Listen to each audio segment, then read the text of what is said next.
I'm gonna break down that patch that you just heard. That's part of a track that I'm going to be using on my next album coming out probably at the end of the summer.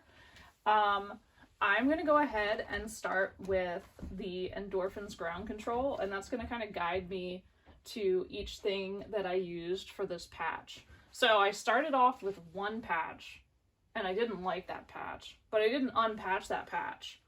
And I just added to the patch. So there's a lot going on, but not everything that you see patched up is being used in the track that I just recorded. So I'm going to go ahead and break down what I used just in that one track. And then each of these little tracks in the sequencer are going to help guide me to where everything is.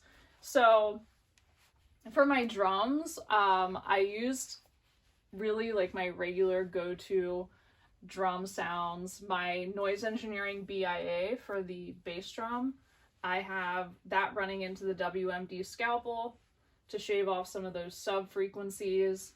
For the snare drum, I'm using the Erica Synths snare.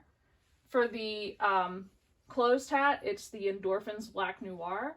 I have some samples going with the Erica Synths sample drum, and another percussive sound with the Dave Smith feedback module. So it's like almost a snare, but not quite a snare coming from that. The bass drum and the snare are running into my preamp, which is running into the DAW as well. So those are the drums that I used. And then for the bass, I'm using Mutable Instruments rings. This is running into the Eventide Eurorack delay, and that is also running into the preamp as well. So I love the plucky sound that I'm getting with rings in this. It's just like a perfect bass sound for this track. As for the pad sounds, I'm using the Mutable Instruments Plats, and it's on chord mode. That is running into a Dope4 filter that's based off of an Oberheim filter, and that isn't being modulated by anything, and the out of that is running into the Noise Engineering Desmodus Versio. That is then running into the Modbat Modular Performer, which is being modulated by an LFO.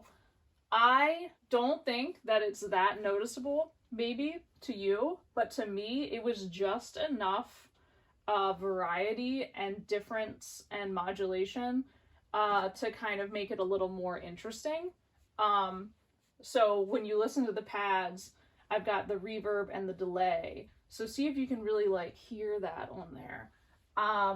That is going into the WMD Performance Mixer. So next, I have the vocal sample, which is coming from the Make Noise Morphogene, going into Beads, going into Q-Pass, which is being modulated by Pam's New Workout. So that is actually kind of giving a wobbly effect to the vocal sample. I also have some filter sounds coming from the IntelliGel Atlantis, but it's not the Atlantis on its own. We actually have the Verbose Foundation Oscillator. That's running into the Verbose Amp and Tone module, and that's running into the external in on the Atlantis. So it's like the Atlantis and the Foundation Oscillator together creating those filter sweeps. And the Atlantis is being triggered by the drum track. Oh, actually, track 1 on the Endorphins ground control. I told you I have a lot going on here. A lot going on. So, any other modulation is coming from Marbles and Marie's LFO. And anything else that's kind of like hooked up is from my old patch. So, there's some things over here. There's some things over here. There's a lot going on.